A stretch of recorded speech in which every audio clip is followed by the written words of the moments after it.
নমস্কাৰ বন্ধু বান্ধৱীসকল, মুভমেণ্ট জোনলৈ স্বাগতম। আজি মই আপোনালোকসকলক দেখুৱাবলৈ লৈ আহিছোঁ এবিধ জলকীয়া, যিবিধ জলকীয়া সকলোৰে চিনাকি আৰু এই জলকীয়াবিধ সকলোৰে প্ৰিয়। এয়া হ'ল মোৰ বাৰীখনত লহপহকৈ ডাঙৰ হ'বলৈ ধৰা জলকীয়াবিধ। আহক আপোনালোকসকলক মই এই গছজোপাৰ বিষয়ে চমুকৈ কওঁ। আজি মই আপোনালোকৰ বাবে এনে এটি ইনফৰ্মেশ্যন লৈ আহিছোঁ যি আপোনালোকক অধিক লাভান্বিত কৰি তুলিব।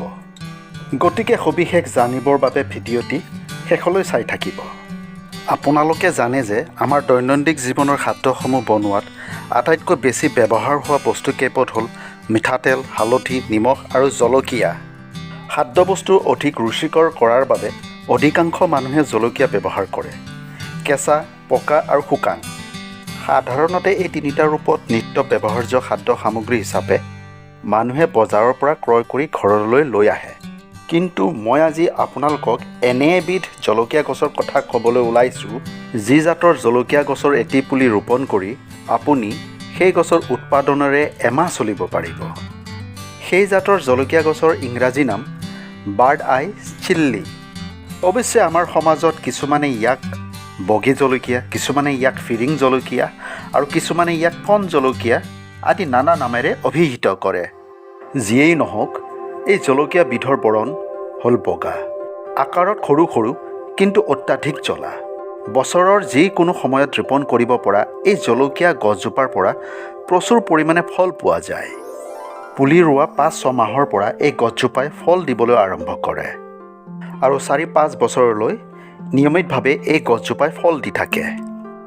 ব্যৱসায়িক ভিত্তিত এই গছজোপাৰ খেতি কৰা দেখা নাযায় যদিও কোনো কোনো মানুহৰ ঘৰত ইয়াক দেখা যায়, বিশেষকৈ গ্ৰামীণ অঞ্চলত।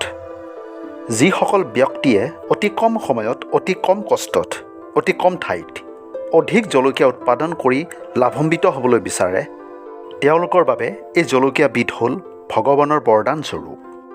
গোটেই বছৰটো এই গছজোপাই ফল দি থাকে যদিও গৰমৰ দিনত ঘাইকৈ মাৰ্চ, এপ্ৰিল, মে' আৰু জুন মাহত ইয়াৰ উৎপাদন অধিক হোৱা দেখা যায়।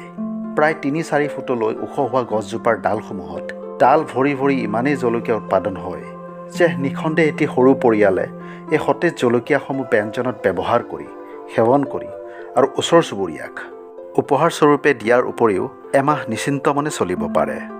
আটাইতকৈ ভাল লগা কথাটো হ'ল যে এই গছডালৰ প্ৰতিপালনৰ ক্ষেত্ৰত বিশেষ যত্ন লোৱাৰ কোনো ধৰণৰ প্ৰয়োজন নাই। অকণমান ডাঙৰ হোৱাৰ পিছত এই গছজোপাই নিজে নিজে শ্ৰীবৃদ্ধি হৈ গৈ থাকে আৰু হয়তো প্ৰয়োজনতকৈ অধিক ফল উৎপন্ন কৰি থাকে। বিশেষজ্ঞৰ মতে এই কণ জলকীয়াৰ পৰা বিভিন্ন ধৰণৰ উপকাৰ পোৱা যায়, যেনে হজম শক্তি বঢ়ায়, দ্ৰুতভাৱে শৰীৰৰ ওজন কমোৱাত সহায় কৰে, শৰীৰত ৰোগ প্ৰতিৰোধৰ ক্ষমতা বাঢ়ি যায় ইত্যাদি।